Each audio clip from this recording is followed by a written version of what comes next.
What's good, y'all? It's Gavin or Tweek. What up? What up? It's Charles or Chuck.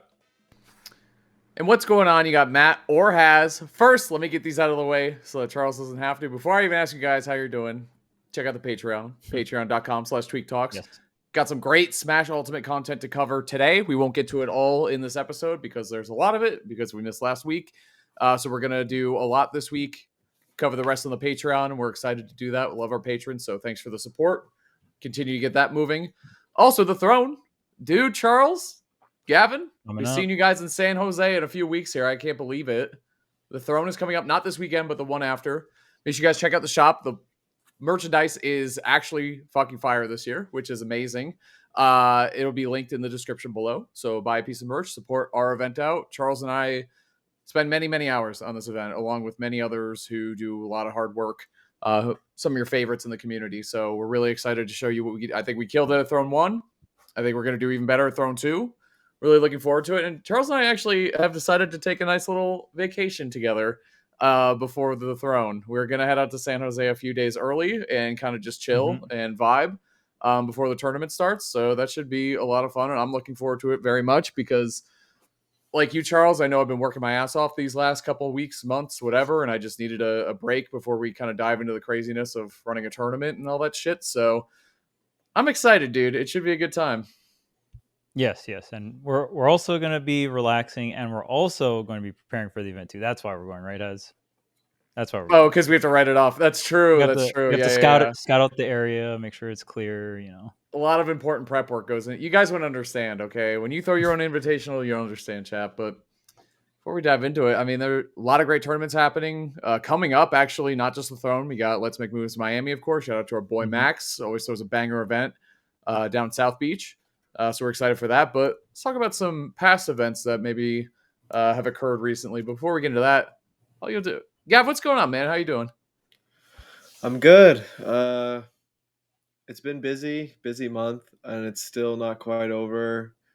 Going into early November too. I'm going to be going to Miami. Then I'm immediately going to be going to Throne. So pretty busy, but I'm excited. I'm excited to see y'all, especially. It's been a while. But yeah, Call of Duty came out, so I've been pretty degenerate. How do you like it? I really like the movement. I don't have that many good things to say outside of that. But that's kind of the trend with Call of Duty. They release the game. It's kind of bare bones. It gets some updates that are exciting, and then a new game's right around the corner. It's a strange process, but I think it has a lot of potential. The Warzone engine will be like the new movement system. So it's omni movement for those who don't keep up with COD. So you can slide in different directions. You can move in all these, like running and diagonally. And so you can kind of play like a demon. I'm not going to lie. And that's why I really like it. Right. So you can run backwards. Yes. Right. So that's a big deal. So Yeah. because when you say Omni, I'm like, well, you could technically run in any direction, but there's limitations like sensitivity and stuff, right? Yeah. And being able to look at someone while you're running backwards is huge. You can do everything you could do while you're running and standing, while sliding, like shooting ADS. So wait, you can slide going backwards? Yes. And dolphin diving is in the game still, and you can ADS and shoot mid dolphin dive. What is dolphin diving? It's just like the mechanic's called for some reason. Like it's just like an actual, like if you press the button to slide but you hold it, your character just dives. And like while you're diving, you can like zoom in, you can shoot, like so that mechanic's been in a bunch of CODs, but you've never been able to do stuff before like hitting the ground. So the movement's just crazy. The Omni movement, like how much freedom there is like while you're sliding and diving, like it's pretty sick. Didn't expect to be talking about this for more than 30 seconds, but here we are. I mean, movement's pretty important. Zombies is always fun in Black Ops games too. I always do the camo grind, so I'm always wasting my life away grinding for camos. So yeah, I also went to a Smash tournament Saturday. We're recording this on Monday. So yeah, just preparing for Miami basically. How y'all doing? I don't know who to go to. Should I coin flip this? Yeah. I mean, we're all gonna go eventually. Yeah, I'll just send it to Charles, bro. What the hell? Was that outlook, Charles? What the We heck? are. I We're want it. all No, gonna give go it to me. eventually. Charles doesn't even want it. Give it to me. I'll do it. All right, go Yeah, ahead, I'll bro. Good. go after Hez. I'm fucking miserable, dude. The Yankees are down 0-2. I literally was so pissed watching. Like, my wife is not a sports person. Like, you know, she likes soccer and like watches that, but she kind of just like chills and watches it. She's not into it, you know, Yeah. the same way that I am. So what I literally at one point, the Yankees second baseman Gleyber Torres made an error, and I literally, like a cartoon character, took my hat off and threw it on the ground, like when Diddy Kong loses a bonus game. You know what I'm saying? Like I seriously did that. And the next day she's like, I don't want to bring this up because it was so funny in the moment, but I could tell you were upset. She's like, but that was fucking hilarious when you just turned your. I was like, yeah, I don't know. Like, I'm just really into it. So the Yankees are down 0-2 when they should be at least tied 1-1 right now, which makes me very upset. But they got a series at home. Silver lining is the tickets were like $1,800 for decent tickets to go to Yankee Stadium. But now that the Yankees can't clinch at home, the tickets have gone from $1,800 to like $700. So I think I'm gonna That's go to a game. insane. If they win tonight, Monday night, I will be buying tickets to go on Tuesday. That's my plan. Wow. So that would be awesome. I'm really excited. I hope they win tonight, so I have an excuse. I'm not going to go if they're down 0-3. You know what I'm saying? Like, that's stupid. Like, what the fuck? Like, they're probably not going to, you know, not that I'm not, you know, not that I Yeah. don't believe in them, but what the, like, come on, man. I don't. Are the Yankees supposed to be good? Do they usually not lose? Is that why you're mad? So they're good this year. That's the thing, is everyone keeps thinking that the Yankees are always a good team. This is the first time they've been in the World Series in 15 years, which is crazy. So it's been a while. They've kind of sucked for a while, and they obviously, if you don't go to the World Series, you can't win it. So it's been a long time since they've been back. But I grew up with like the 90s Yankees, like, you know, Derek Jeter, David Cohn, Andy Pettitte. I grew up with all those amazing teams. Diehard Yankee fan. And I moved to Boston, which made it really hard, especially since they've sucked the last 10 years or whatever. So I'm really into it. And this year I probably watched or listened to like 80% plus of the games. Like, if not, just had it on the background somewhere. I was really, really, really, really into it. So to see them get to the World Series and now just kind of fucking fall apart is killing me. But that aside, I had a great time watching Gavin. I had the stream up on Saturday for Gavin's tournament. I had a great time watching him play. I just like watching your region play too. You have a lot of great players in your region. I had a lot of fun watching. Basically, the top 8 is where I tuned in. So I thought that was fucking awesome. And that aside, I really am looking forward to Throne. I just love the team that we work with. I get to see, you know, obviously, you know, Charles and Gavin, but Phil and Paris and Ty and sorry, Phil, EE and Light and Mars are all going to be there, which are some of my favorite guys ever. Plus, just great vibes with all the people we work with. So I'm excited. We got a big month coming up here. There's a lot to look forward to in terms of Smash and everything else outside of it. So, how are you doing, Charles? Doing good. I've just been renovating a lot of rental units. So I did a shower last weekend, full shower reno. Ripped out the old one, put in the new one. Nice. I was able to actually work with one of my old friends. I mean, still really close friends with him, but play like brawl with him and stuff. His name's Raven. So that was really fun. And what else did? Yeah, I mean, just still renovating a bunch of like floors and kitchens and stuff like that. So it's been a lot of work. It's been really fun. I've done all this stuff before, but I did live in California and didn't do any construction for like 6 or 7 years. So it's a bit of, feels like this first year is like a refresher course. You know what I mean? But yeah, I've been having a good time. I think just fabricating or renovating is just really fun in general. So been having a good time, and I am a little sad that I've been watching like League Worlds, and I wanted Gen G to win, and they lost the T1. And it's so lame because Gen G has been mopping everyone for the entire year, and then at Worlds they just lose the T1. Fucking faker, man. Bullshit. But yeah, other than that, I've been having a good time. Smash has been really fun. I've been playing a lot of Rivals. Rivals is like very addicting, very fun. Being able to play online ranked in Hawaii is kind of a trip. The area I live in on the island, it doesn't have the best connection, so I get like lag spikes here and there, but I really can't complain. I can play with a solid connection on an online ladder, which is really all I want. I just want to play a platform fighter with stable online and a good ladder with people playing. And Rivals hits all those It checkpoints. gets the And job it's a very done, fun yeah. game. Yeah, it's a very fun game. It's a great game. I meant to say, I think we kind of skipped that week where all of us were playing it, right? Did we talk about Rivals at all, or not really? Because it No. was for the first time in a while, and Marcus obviously too. The three of us plus Marcus were all really playing and enjoying Rivals when it first came out. Like that demo period was really fun to try. And I'm pretty adverse to learning new shit, especially when it comes to a platform fighter, because I'm like, bro, I got Smash right here. Like, why would I play that? But bro, it was really fun and refreshing. Chat, who do you think we all main? Before we go on to say who it was, I want to see what you guys guess and think if you can guess who all four of us mained in the game. If anyone gets it right, I'll be impressed.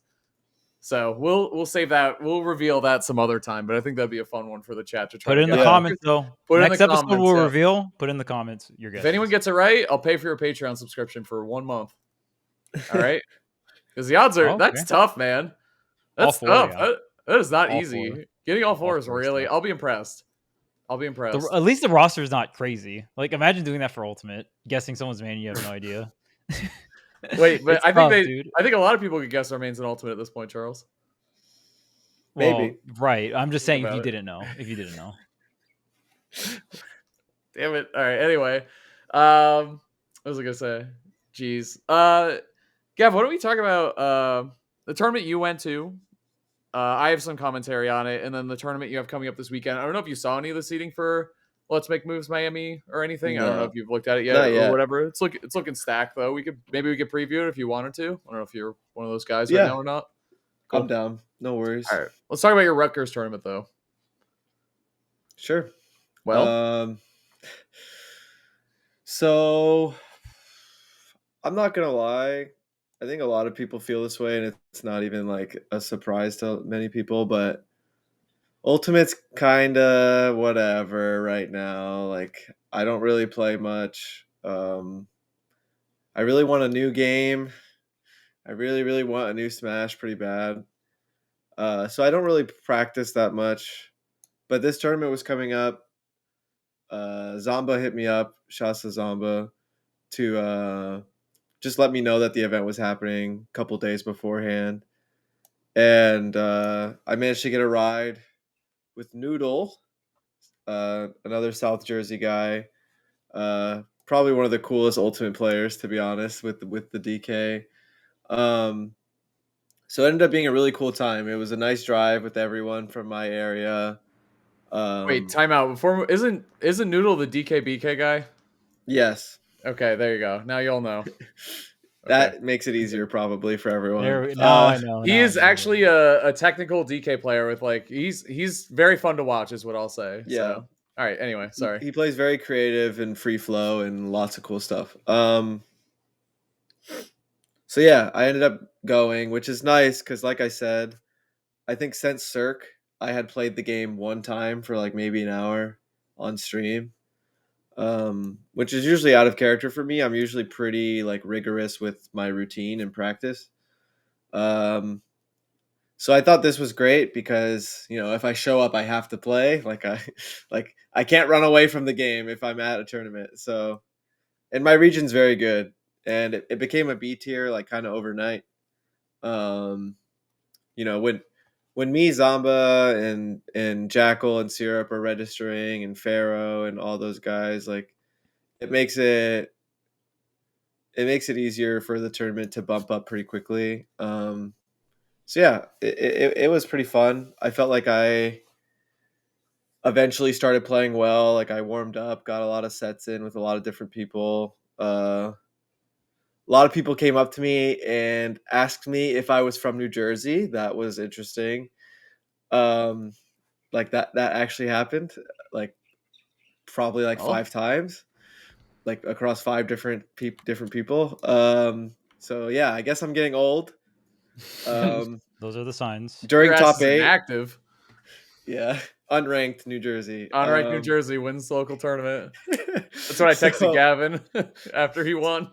So, what was I gonna say? Oh, and during top 8, at one point, the crowd was, it's like people in the background were talking. They were like, "Yeah, So Tweek is like OG New Jersey, uh, Syrup's like new school, and I'm just thinking to myself like, I've never considered myself OG New Jersey before, Dude. but like to them, like I definitely am, so I get it. I don't even. I But hate there's to like tell you. multiple generations of Smash before me, especially New Jersey. Um, so yeah, it's just crazy. Life is Bro. different now. In ult, you are OG. Like I know that you Yes, know guys from like PM and yes, yeah. like Melee and stuff, and they're like OG, But you are for Ultimate and this group, of course. Come on, man. So yeah, I played against like BD Bean. I played Pharaoh. I played Jackal. I played Mr. E. I played Syrup Zamba. So yeah, lots of good sets. I think. I would say I finally started to ramp up when I was in losers and started playing Zamba. I would say I started to ramp up like my level of play. Um, and then it just it was pretty good from there. Um, yeah, I beat Jackal, Zamba, Syrup a couple times. I beat Mr. E. I dropped a set to Mr. E in winners. That one was really tough. I genuinely did not know what to do. It felt like nothing was working. But I just sat down, like waiting for my next matches, and I just came up with a new game plan, and it just worked really well in losers. So not really sweating that. But yeah, I mean, I'm not even sure what else to say. A lot of people were surprised at how well I did versus Steve, which makes sense. Along with beating Zomba, which makes sense because that those couple things have been pretty rough for me. So That's as you know, so I was watching. So the way I found out, I didn't even know this tournament was going on. Like you hadn't told me, and it was like a smaller tournament. So yeah, the way I found out was Mr. E tweeting that he beat you. I was like, what the fuck? I was like, what is going on right now? where is Gavin right now? Yeah, right. There were like so many questions came into my mind. I'm like, how did this happen? Like, first, I was like, first off, good for Mr. E. Hell yeah. Like, that's my guy. I like Mr. E. He's a great player. And when he's on one, like, he's just on one. I don't know what it is. Like, when he's Yeah, on, and it is what it is. So he had a good tournament, which I was happy to see. I was like, I gotta watch this. And I tuned in, and it's like you and Jackal, you and Jude, who I also love watching you guys play. It was like 1-1 or some shit, and you were losing. I was like, what the fuck is happening right now? Um, and then was that game 4 that you hit him with the up B? yeah. That is when I was like, okay, he's playing better now. Like that, like you said, it was against Zamba. I was like, when he did that, like for those of you who didn't see it, was it a tech chase? Am I remembering this correctly? So it was just like a kind of Diddy Wolf scenario where I do a banana toss, and since banana is transcendent, while he did laser, we kind of traded. Um, so I didn't have a lot of frame advantage to do like traditional stuff, and it was like long distance. So when I knocked him down, um, a lot of the time, like he didn't have a lot of stage. Like he was like near like the left platform, so like kind of cornered. So a lot of the time, barrels there can be checkmate. Because when you trip on banana, you also don't have invincibility from get up attack, so that makes it a little easier too. But yeah, uh, I definitely cheesed my way to evening up the set and kind of just took it from there. Well, Sometimes you I'd gotta say hit him with the too. keys. Yeah, so that was good because that's like a matchup you're familiar with. So I was like, okay, that was obviously always it's good to beat Jude. He's a great player. Yeah, He can definitely He can definitely get W's on you. You know what I'm saying? Like that's a thing that can happen. And I was like, okay, great. Like that was a good win. Now he's got to play Zombo, which has been tricky for you. You beat him at Cirque though, right? At Litvitational? Didn't you beat Zombo, or was that a different yeah. tournament? You did. Okay. So when I played Zamba at the Invitational, we didn't even talk about this on the podcast at all because we missed a week. But um, I went down 2-1 at one point, and I thought I was playing okay for at some points. And then game 4 and 5, I just really like won just solidly, and it felt like it transitioned into our next set too, a little bit, like especially like the last couple games from the tournament on Saturday. Um, Yeah, so so 2 wins in a row on Zomba is good because I definitely have a lot of work to do because to like even up our record a little bit. So um yeah, it was unfortunate though because me and Zomba probably shouldn't have been playing so early. It wasn't like the earliest round ever, but we were the top 2 Cs, I think, and we played for 4th because we both lost or like a round earlier than we probably should have in terms of seeding. Because I lost to Eric and then Zomba lost to Syrup, and Zomba usually does pretty well versus Syrup, so I thought that was good for Syrup, I think, because he won 3-1 as well, which is pretty good. He hit Zomba with a crazy mix up where I think he did like a nil on the block when Zomba hit the platform and shielded. The He did grab, nil into immediate up throw kill. dude. Uh, so he's like slightly under the platform, you know what I mean? So like it's just like such a weird option to get hit by. Because if you get hit by like a Wario bite or like a Diddy monkey flip, you're not gonna like die there. Uh, but that situation was kind of faster than those options in some ways. So It's so funny you said that because I always talk about how much I value command grabs that you can use in the air, especially in yeah, Ultimate, like in general in Smash, just because shielding's so strong typically, but in Ultimate where everyone's mashing in the air, like having that command grab is so nice. It yeah, seems like fuck it, custom and command grab in yeah. the It's air. not It's so supposed to be a command grab in the air, but no. Yeah, and it was cool because I saw Syrup post that clip and I had to like rewatch it a couple times. I was like, holy shit, like this is like, and especially against Steve, like what are you gonna do? Drop shield? Like no fucking way. Are you yeah, you he want to get has up air, multi back hits air? there. He has really Dude. safe moves on shield. Um, so yeah, so I ended up playing Zom. It just was like one of those like it didn't go as expected in terms of like where the matches happen and all that. Um, You know what's crazy about the nil grab as well, especially for in a vertical aspect when you're doing it underneath the platform. Steve's grab actually arcs upward, yeah, which is so broken for it like that goes up and then it particular. like teeters out. Yeah, Yeah, right, exactly. And then even when I'm thinking about that nil KO with the up throw, I think of Akola versus Zachary when Akola did the nil on the town and city platform that was like stretched out like past the ledge. And then Zachary was at the end of the platform. Akola just like nils on the other side, grab forward throw, insta KO, like just top yeah, stock taken. That's such a crazy threat to have. But yeah, we all know Steve's broken, but yeah, another reason why. yeah. So I had a good time. Like I said, I probably wouldn't have gotten the good practice in without that bracket happening. So shouts to Pharaoh and everyone at Rutgers. Like I know Pharaoh does a lot for like the Smash Club at Rutgers and stuff. And shouts to Zomba for telling me about the event, and shouts to Noodle for picking me up. And it was a chill time. Sorry to my carpool for having this to stay later than expected because I had to play all of losers until like 11 something or whatever. But yeah, it was a good time. And like I said, it's kind of cool that our region can kind of like spontaneously create like high tiered tournaments. That's really cool. There's a country that does that. I was gonna Yeah, say, more than obviously just high tiered tournaments. They're like right. as high as possible. But uh, yeah, B I tiers are thought cool too, you know. They I help. I just love playing Diddy Kong, bro. Like winning with Diddy Kong is definitely the best feeling I've had in Ultimate, regardless of the type of tournament it is. Like he's just like the effort I've put in with the character and like applying it to a bunch of tense scenarios or like hard matchups or blah blah blah. Like there's just nothing like it.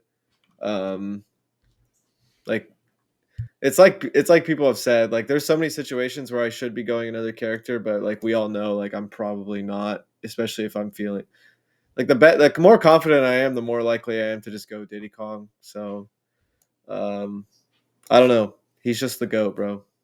Yeah, I Yeah. was gonna ask you. You've been putting a lot of effort into the Steve matchup. I know the Rob matchup was something that you felt really confident at first, and then Zamba started doing really well against you. So, how does it feel after working on these matchups, whether it be player specific or character specific, and seeing the W's come through. You know, I feel like you've been working on those particular matchups for months now, maybe even longer. We talked about it a little bit on the show for Rob. Something that I feel like Diddy Kong's been struggling with is characters that recover high frequently. Because Wario, Rob. his vertical threats like aren't that threatening. Like he might have to risk like throwing his banana upwards and like losing control of it for a while just to like threaten the area up there. His up air doesn't do much. So I've been having a hard time with Wario, Rob, Snake, Hero. Um, and not only is going high so strong for them versus Diddy Kong, that means I'm also not ledge trapping, which is something Diddy Kong thrives in a lot. I get a lot of kills that way. I get a lot of damage that way. I get crazy momentum that way. I get a lot of information about how to beat my opponents that way. So the more that part of the game gets skipped by these characters, the less I have to work with, and the more likely I am to even get reversaled in some spots too. If I'm not playing really, if I'm not executing too well. So yeah, I have to work on that still. But like I still got a couple back airs, couple up airs. Like you just got to try to not only hit them in a way that can hit them, you also want to try to hit them in a way that, you know, like for Rob, you really want to try to keep him in disadvantage so he doesn't have enough gas to like be too flexible and all that stuff. And my disadvantage also just has to be on point. Zamba's so good at catching my double jumps or like chipping me out with projectiles and kind of checkmating me. Like, and like it just the way the momentum was working. I just got more out of like scrappy scenarios than he did. So, also another problem I have with Rob is Diddy is Rob's up tilt. It's so ridiculous versus characters. It's a ridiculous move in general. I think like genuinely like really ridiculous. But versus Diddy Kong, like or characters with like bad air drift, it just feels like I can't do anything sometimes. Yeah, you can't get around it. It's hard to And navigate. like if I'm like too like if I get like jump happy when I'm like trying to get an opening or like something like that, and he just anti-airs me, or if I jump out of shield and he up tilts me, like and like the fact like and the up air cross up is gonna happen and you're gonna die early, like that's where like shit gets really out of hand for me versus Rob. But yeah, like overall, it's still like a winning matchup, probably. I think. I still feel that way about like Game and Watch and stuff too.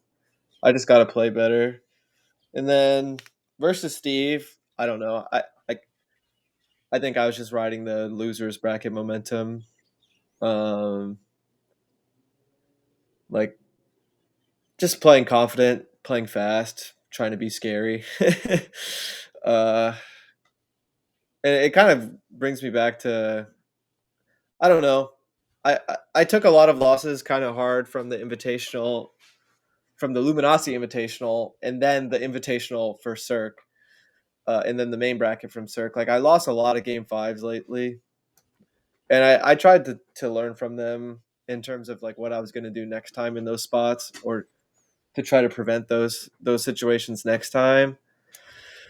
Um, and I don't know. I don't want to spoil it, or I don't want to reveal my secrets too much. But there was a moment, because when I played Syrup, I won set 1 3-0, but set 2 was game 5, and at one point I was down 2-1. And in that scenario, I almost did the same mistakes I did those last few tournaments I just mentioned over the last like month or so. And Mm-hmm. I stopped myself from doing it like last second, and I like really appreciated that for myself. Like I was glad I was able to do that, and like cuz Steve is like so stressful to fight. So I'm glad I was able to pull through and like stick to what I told myself I was going to improve on. And I truly think it's why I won the tournament, especially while I was down 2-1. Cuz I can probably think of like at least 2 sets over the last few brackets that I lost for like the same reasons. And I'm just sick of doing that to myself. So I was glad I stuck to the game plan. So Yeah, it always as someone who's spectating the tournament, I'm a great spectator, and especially when it comes to you winning tournaments, it's a great time to watch. But this one specifically, like I said, I found out about it through you taking an early L, which isn't great, obviously. So I think you really had, you deserve, like, you're a number one seed, so you're supposed to win the tournament, and that is what it is. But I think there's a lot of additional context in here that you should be really proud of, where you took an early L to someone that you were seeded to beat, obviously. Good player, but still, you shouldn't take that L. So you had to bounce back through losers, which is sometimes something that you have a hard time with. Then you had to play against Jude when you're already feeling not great, which is tough because he's a great rival of yours and a great player, and you were down. That's tough. Then you had to play Zomba, another mental hurdle for sure. Has been recently something you're overcoming, but still something that's, like you said, very much in the works. So you had to beat Zomba too. And then you had to beat Syrup in back-to-back sets, along with a run back for Mystery, right? You had to play him again. Is that correct? Yes. Yeah. Zomba semis, Eric finals, Syrup That's right. grands. Yeah. And then 2 sets against Syrup. And the thing I really liked about them, not only, so those are a lot of hurdles for you that can be obstacles for sure. And a lot of different ones. This is something I love about your region, is there's a lot of really good players that come. It's very top heavy. I mean, there are players like Pharaoh didn't even make top 8 at this tournament, and he's a hell of a good player, just a stacked, tough tournament. And especially at the top level with you and Syrup and Jackal and Zomba, right? Making up that top 4. I think with Syrup, the thing I like the most is, like, not only just winning that game 5, like you said, and not falling into old habits. That's definitely something that you did really well. But some of those wins were 3 stocks. Like, that's insane. Like, you went from, that's a matchup someone who watches you and cares about your success. I'm like, shit, that's a really stressful matchup against someone who does really well against you. I mean, Syrup's a hell of a player. He's good at the matchup. And to see you 3 stock him, I was like, holy shit, that's really, really impressive. And that's a really, really good sign. So, I think it's not said enough. I'm proud of you, man. I think you did a really, really good job. That's a really fucking hard tournament to win from losers in the way that you had to do it. So I was texting you. I had a fantastic time watching the tournament. I thought it was great because there are certainly a lot of difficult obstacles in your way, and you overcame them. So I think that's awesome. Yeah, like a lot of the time I do this thing where if I take if I lose in winners, I try to, like, play against my next opponents in a way that I think would beat the person I lost to. I know it makes no sense because I'm playing someone new. But I was really trying to prepare for the run back with Eric, and I'm glad it worked. But this sometimes even transcends brackets. Like I wanted to play against Syrup in a way that I think would work versus Mia next time. Completely different character. But I actually, like, in some situations, I was trying to do things that I thought would do well versus Game Watch because so I actually beat Mia at the Invitational 3-1, but I lost to him in the main bracket that weekend, Game 5. I was up 2-0 and I lost, and I was really upset at some of the things that fell apart after going up 2-0. So, like, there was just some things I really had to work on. Like, I also played BD Bean, who's a really good Wario player, and that's a matchup I struggle in with Diddy Kong. There's, like, a lot of close L's, a lot of close W's kind of thing. Like, Gluto's, like, a really tough one for me. Like, I lost to him Game 5, like, not that long ago. So I was kind of fresh off of a Wario L going into that. And I actually thought I did all of the things I wanted to do versus Gluto next time really well. We'll see how it works versus Gluto specifically, but it shows that the things I thought about in my head are improvements to the matchup if those situations, are if those scenarios actually happen against Gluto. So yeah, I appreciate the kind words. Like I said, I didn't know about the tournament till last minute, so I kind of just like I went to my Yu-Gi-Oh local the day before, and then I just woke up at 10 a.m. or whatever, went to the regional. So I didn't know everyone was watching, but apparently everyone was watching. I appreciate that. Like Phil and Haz and Marcus and all that. So yeah, it was solid, and I think a lot of these last few tournaments for me, like I haven't been winning the big ones, but I've been getting some run backs, which is cool. I finally got a win on Cola. We haven't played like a million times or anything, but it was a close W. Got a couple wins on Zamba, a couple wins on Syrup, because Syrup actually beat me, I think 3-0 straight up at Riptide.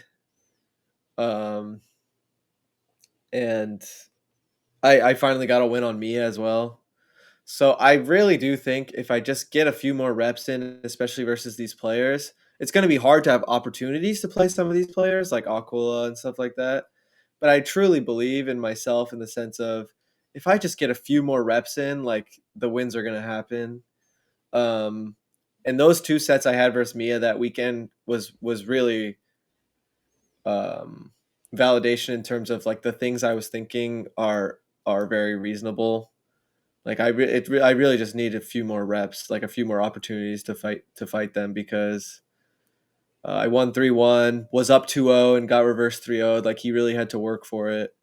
So and he ended up winning the main bracket. So I just give me a few more chances, please. Versus like the Steves and like the players that are like, you know, in the top 10, top 5 right now. Like I really just want my reps in versus them, and I'll feel good about it. Spargo was a weird one. That L was really weird for me because it felt like I was ready for pretty much everyone else. And I feel like I'm usually more ready to play Spargo, but it just felt like I was not ready to fight him. It was a weird set. I probably should have won at least one more game. Like I probably should have won game 1, but hopefully next time I'm more ready for that one.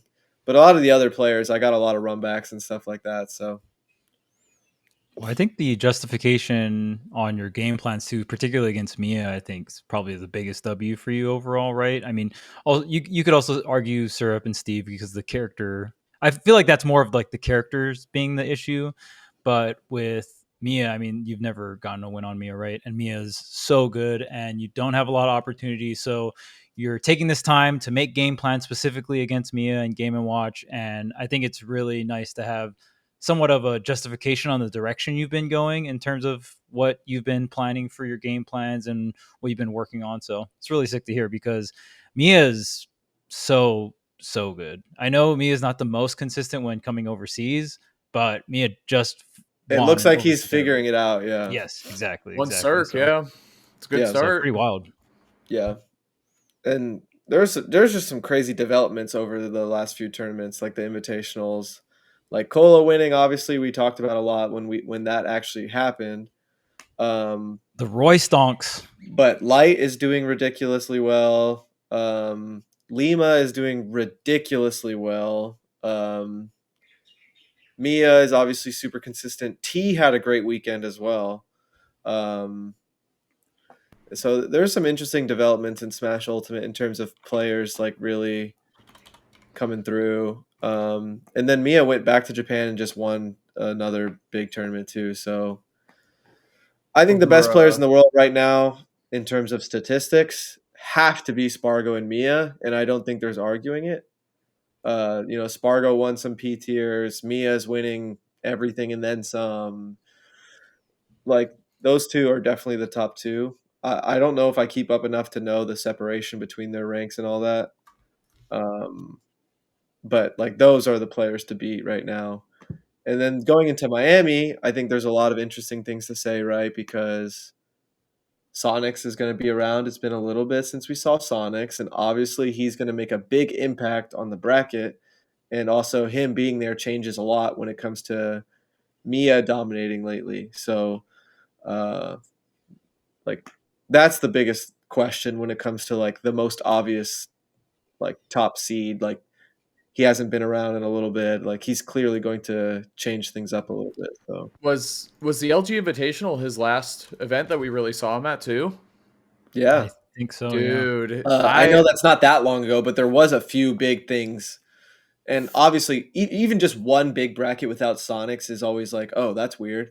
So like he's just a household name. So yeah. Well, I was gonna say for him that is really long. I mean, he's Mr. Grind. Like he's playing all. I mean, he's still doing coin boxes and all that online stuff, and that's great. But I want to see his bounce back tournament. I want to see how he does, man. Because it'll happen. How often do we get opportunities to be like, wow, Sonic's really had a bad tournament. Let's see how he bounces back. Like this is like once or twice a year. He's either there and winning, like top 8, top 5, top 2, whatever, or he's not there at all, and we're like waiting for him to come back. So, yeah. I love that about the LG Invitational. Well, loved is from like a storyline appreciator standpoint.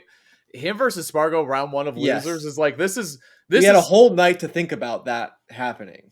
This is Mr. Losers Run versus Mr. Losers Run. Like, you know what I mean? Like, this is like they both are well known for their tournament endurance and their ability to go on a hell of a long loser runs. So that was really exciting, like just from that standpoint, but then also sucked because it's like, wow, there's so much on the line immediately for both these players who otherwise are super consistent. It was just first set of the day, just 2 nobodies playing. Jesus, dude, it's just crazy. How do you follow those sets up? You know what I mean, dude? Just it was opening with that set. Damn, first set of the like, wake up at 9 a.m. right? First matches versus the best player ever. Good luck. Yeah. Well, and Spargo's been getting tricky. He's been going, Roy like mixing up the characters. He has to work for it harder than pretty much anyone else he has to beat in terms of like game plans, character selections. It's been an interesting, especially because a lot of the tournaments have been invitational, so a lot of players are getting extra sets versus a bunch of top players. Like the grind is cool. I played a lot of Smash with like Japanese players at Cirque. I played a lot with, like, that was my first time playing Doramigi and even meeting Doramigi. That was my first time playing friendlies with Snow, even though we played a set at Riptide. Just stuff like that. I got a set in versus T. I played Mia twice. I played a lot with Luis and Epic Gabriel. Like it was really good. I felt like I made up for a mistake I thought I made at the Luminosity Invitational where I played 0 friendlies like an idiot. That's pretty bad. I mean, like I said, I just haven't been like playing that much, and right. Not so motivated, yeah. You're playing COD, bro. You have not been hitting me up for games at midnight anymore. It don't be happening. COD and Yu-Gi-Oh grind is happening. Where's your calls? Dude, I got a new controller coming. You can't duck me. Once it comes in, we're playing, bro. And at Throne, we're playing. I want to play Jude. And we were waiting for top 8 matches, and I'm sitting with like Jude and Zamba, obviously. Like we're just waiting to play, and Jude turns to me, he's like, "Do you only play Smash when I hit you up at like 3 a.m.?" And I was like, "Yes."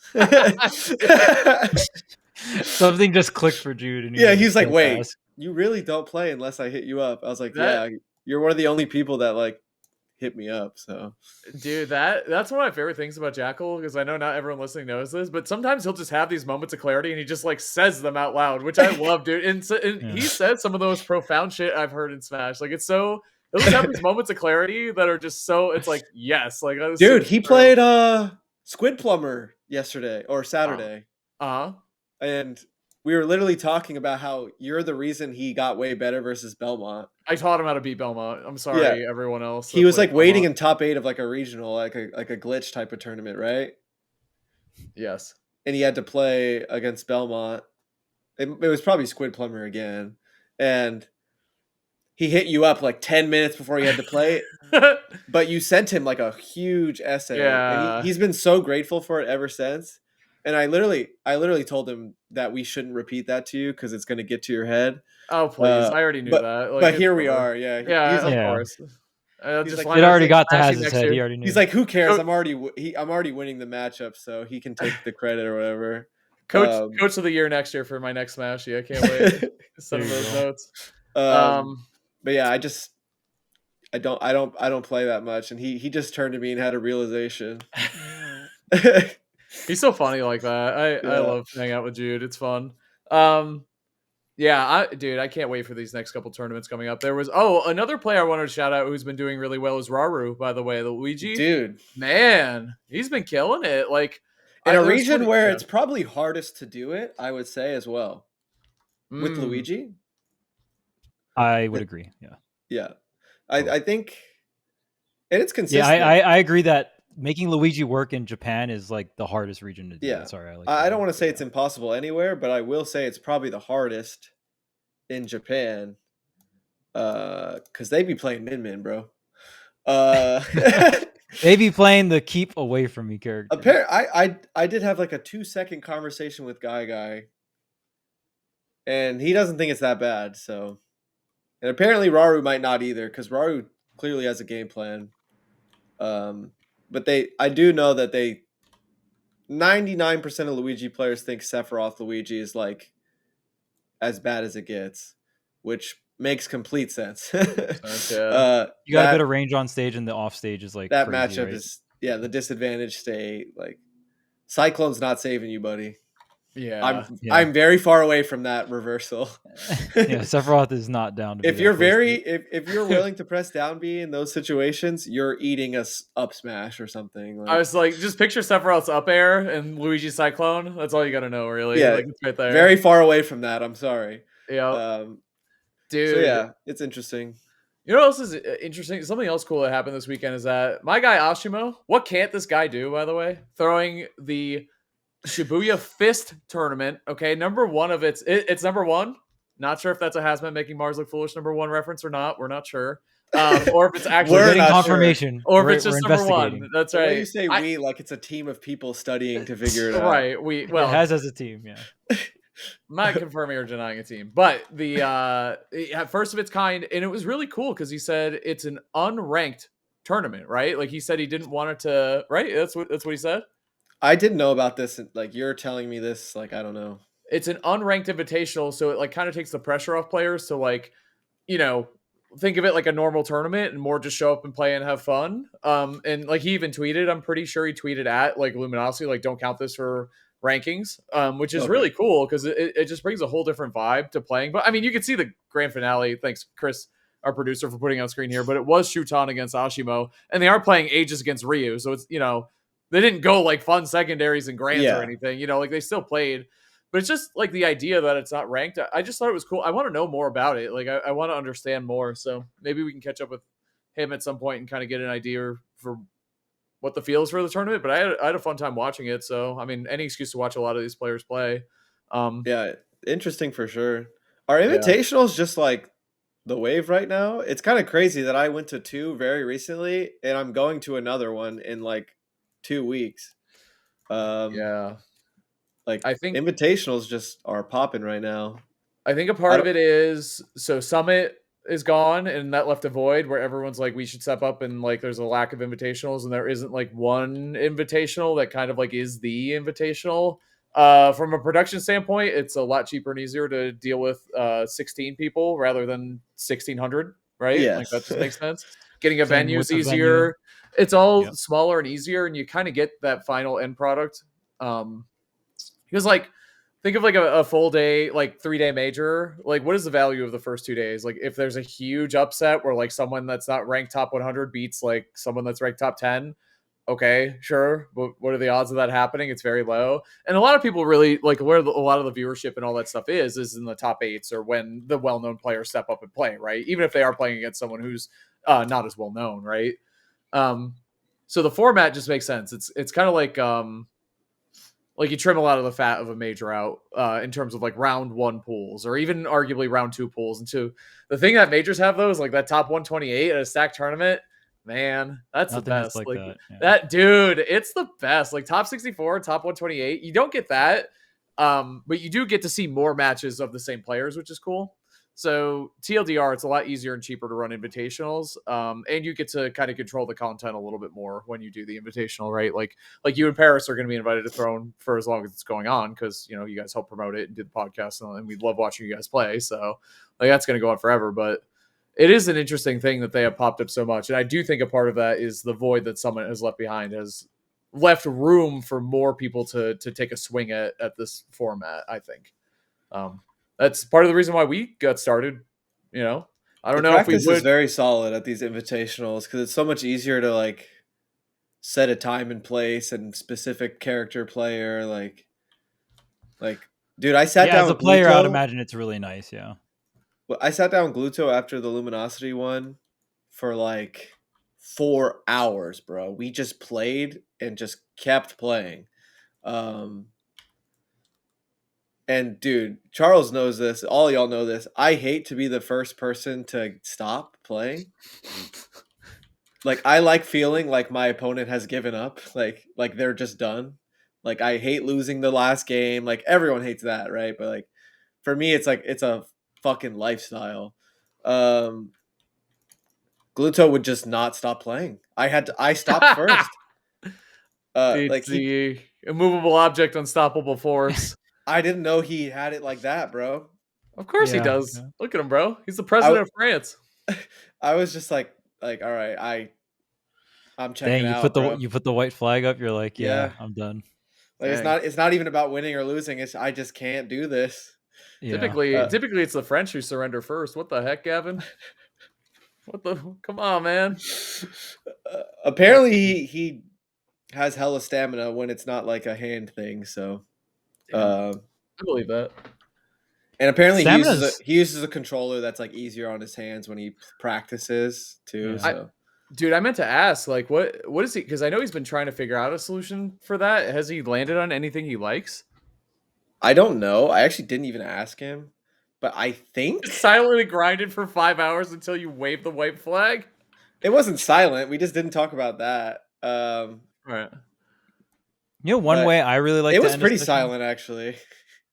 Yeah, I mean, one thing I like to kind of put a bow on a session just to like end it, just be like, oh hey, you want to just run like a best of 3 or a best of 5 and we call it. Those are perfect. It's like, okay, we've been grinding, let's have a set, and then we play the set out, whether it's best of 3 or best of 5, depending on how long you want the set, and then you just end it from there. Because I mean, we all came from the Omega grind culture back in the day from Brawl and stuff like that. I used to play, I shit you not, like 12, 16-hour sessions in Brawl when I was like a high schooler and had nothing better to do and really liked playing Smash. I mean, I still like playing Smash, but I definitely wouldn't be able to pull a 16-hour day. No way. Like my back would start hurting. Like my hands are going to hurt. Like physical limitations stop me. Right. Yes. But one thing that me and Void got a lot better at too, especially when Void lived in Hawaii, sometimes we would overgrind to the point where like we're playing the game, but we're not really playing the game. Yeah. Our brains like mush and we're kind of I did that very often. Right. That's when you notice that starting to happen, you need to just stop. Yeah. And because now you're affecting probably like the next session because you're gonna feel like shit. Like you're probably degressing in terms of your progress, right? Like you're just going backwards and all your old habits are coming back and you're not.